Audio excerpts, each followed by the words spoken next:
Agatha turned to Tetros, who stood by Ryan's side, their arms on each other's shoulders, gazing wearily into distance.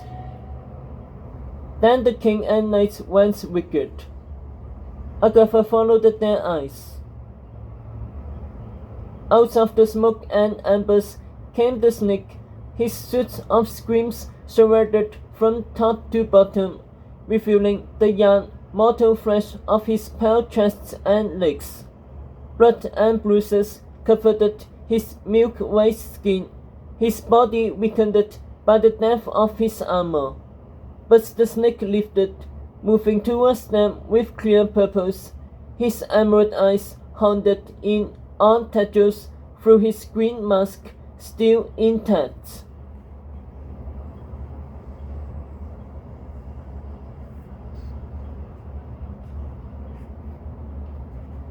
He started 10 feet from the king. Excalibur shimmered in its lock box above their heads. "Hello, brother," said the snake. "I'm not your brother," Tetros spat, lit up with rage. "I'm the lion who kills the snake. I'm the king who will bring your head to my people. I'm the real king." "Are you?" said the snake, his stare hot and cold. "Time will tell." Tetros stepped forward. "You are out of time."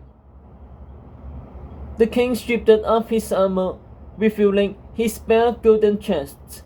He threw Lancelot's sword aside.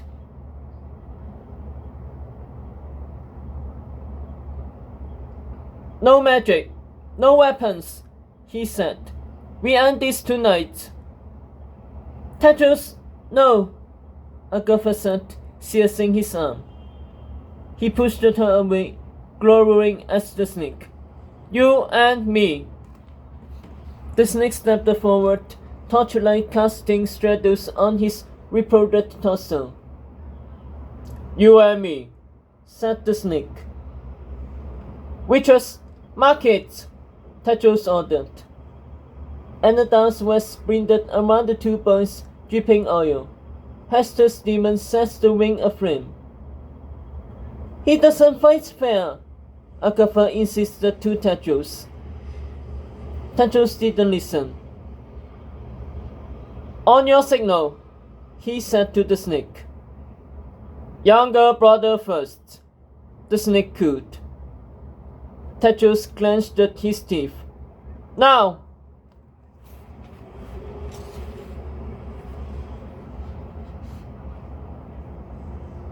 They launched it at each other like gorillas, chest slamming, before Tetros gripped the snake by the neck and bashed him face first to the ground inside the ring of fire. The king punched him in the head, Tetros' feet crunching loudly against the snake's green scales, connecting with the flesh beneath it. The snake struggled onto his side, then stepped out his leg, hitting Tetros' sternum and knocking him backwards, dangerously close to the flaming ring.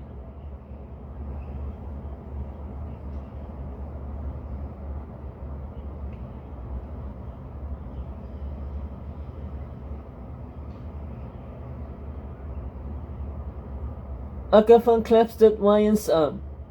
"You have to help him." Ryan didn't move. "I made a promise," he said. "This is his fight."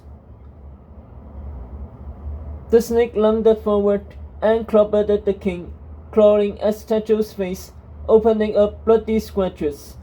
Tetros swung his arm around his opponent's throat, driving him into the ground, before the snake thrust his hips and kneed Tetros in the guts, taking the king down.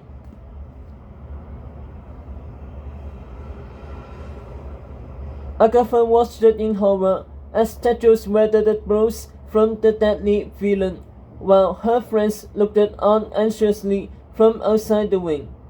Together, they could destroy the snake. They outnumbered him 10-1.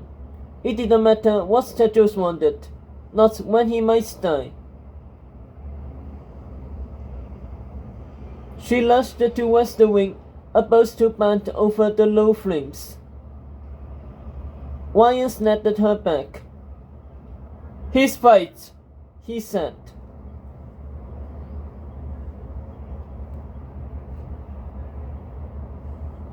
The two were on top of each other now, sweating from dominance, Tetros hammering at the snake's chest as the snake lay flat on him, squeezing the king's throat. The snake strangled at Tetros harder, and the king started to choke, his punches weakening. The snake took advantage, slamming Tetros in the face with his fists, swelling the king's eye and opening up a spigot of blood. Tetros writhed, struggling to free himself from the snake's death grip.